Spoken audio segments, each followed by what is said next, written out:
Hello, and welcome back to the Priestess Path. Today feels a little different. It feels like the beginning of something, or perhaps more accurately, the remembering of something that's been waiting quietly beneath the surface for a long time. Over the past few years, my work has evolved in ways I could never have predicted. When I first began studying astrology, I was fascinated by the symbols, the planets, the signs and the stories. And like so many people, I wanted to understand myself more deeply. I wanted to understand why certain patterns kept repeating in my life, why some things felt natural while others felt difficult, and why there often seemed to be a gap between who I was and who I felt I could become. And astrology offered many answers. Human design offered many answers, and tarot offered many answers. Yet over time I realised that the most important question was not being asked. The question was not, who am I? The question was, who was I before survival became identity? That question changed everything as I noticed that common thread that many people, many women, are not living from who they truly are. They're living from who they had to become. The personality they present to the world was not created in a vacuum. It was shaped by family, culture, expectation, belonging, fear, rejection, responsibility, love, and survival. Over time, adaptation became identity. Protection became personality. Survival became self. And yet beneath all that, something older remains, a deeper current, a quieter knowing, a part of us that remembers. This is where Remembrance Astrology begins, not with prediction, not with personality, and not with fate, but with remembrance. And before I go any further, I want to say something important. Remembrance Astrology is not about rejecting traditional astrology. It's not about claiming that everything we've inherited is wrong. Far from it. I have enormous respect for the astrologers who came before us, and for the many brilliant astrologers working today. This is not about replacing astrology. It's about deepening our relationship with it. And I've found myself returning to a question that feels both ancient and deeply relevant. What if astrology remembers more than we do? The planets themselves are older than empires, older than religions, older than political systems, older than patriarchy. And yet the stories we tell about them are not.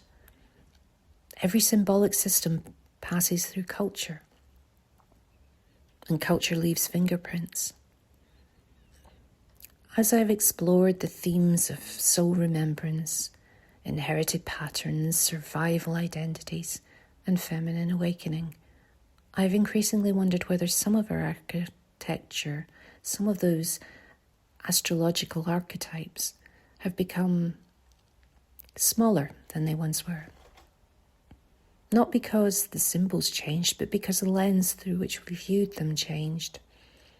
Certain qualities became celebrated. Others became diminished. Some remained visible. Others slipped quietly into shadow. And nowhere do I feel this more strongly than in the stories women have inherited about themselves. One of the deepest threads running through all my work concerns the way women have been shaped by impossible standards.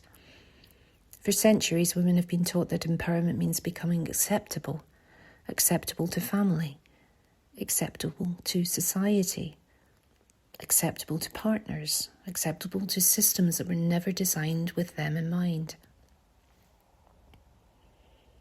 And yet, many feminine archetypes were once far more complex, far more real, far more exciting than the versions we inherited.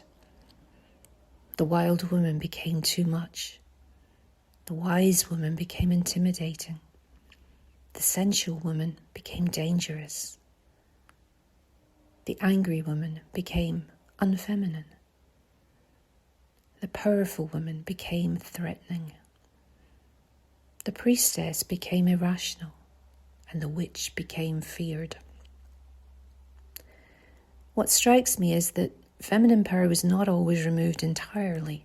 Often it was divided, split apart. Certain qualities were permitted while others were rejected. Women were allowed beauty, but not appetite. Nurturing, not ambition.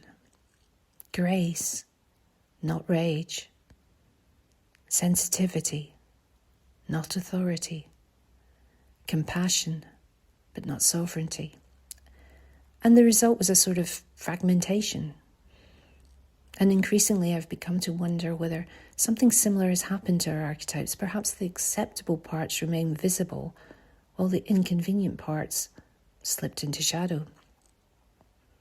The archetypes became smaller, simpler, more manageable, but also less complete. And this is where Remembrance Astrology begins to emerge, not as a new set of rules, not as another technique, but as a different question. Instead of asking, what does this placement mean? We might ask, what part of the soul is trying to remember itself through this archetype? I don't believe the birth chart is merely a map of personality.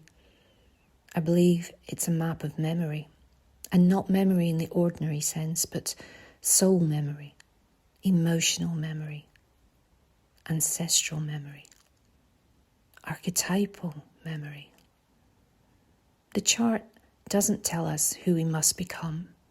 It reveals what has been waiting to be remembered. Within the Priestess Path, I often speak about what I call the three mirrors of remembrance: the body, the sky, the soul. Human design is the language of the body. Astrology is the language of the sky. Tarot is the language of the soul. Together, they offer three mirrors through which we encounter ourselves. The body remembers, the sky reflects, the soul reveals. And perhaps this is why I feel so drawn to these systems, not because they provide certainty, but because they provide mirrors. Even for those who know nothing about astrology, there's wisdom here, because this work is not really about memorizing planets or signs. It's about story. It's about symbolism. It's about our human longing to make meaning from our lives. For thousands of years, myths, rituals, archetypes, and stories have helped us understand ourselves and one another. They help us recognize our fears, our desires, our patterns, our possibilities. Whether we approach astrology literally, psychologically, spiritually, or symbolically, the invitation remains the same: to become curious about the story we have been living and the deeper story that is trying to emerge. This is why the sacred spiral of the Priestess Path sits at the heart of Remembrance Astrology. Descent, revelation, return. The descent takes us beneath the surface of personality and into the hidden architecture beneath it, into inherited beliefs, unconscious loyalties, emotional memory, survival identities, forgotten truths. The revelation occurs when something hidden becomes visible. A pattern emerges. A memory returns. A deeper truth rises into awareness. And the return is the process of bringing that truth back into life, not as theory, not as information, but as embodiment.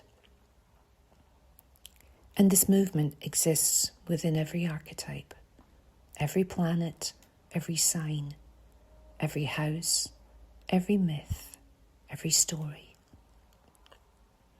Each asks the same question from a different angle. What part of the soul is trying to remember itself here? And that question will guide everything that follows. The planets, the signs, the houses, the myths, the forgotten stories beneath the stories.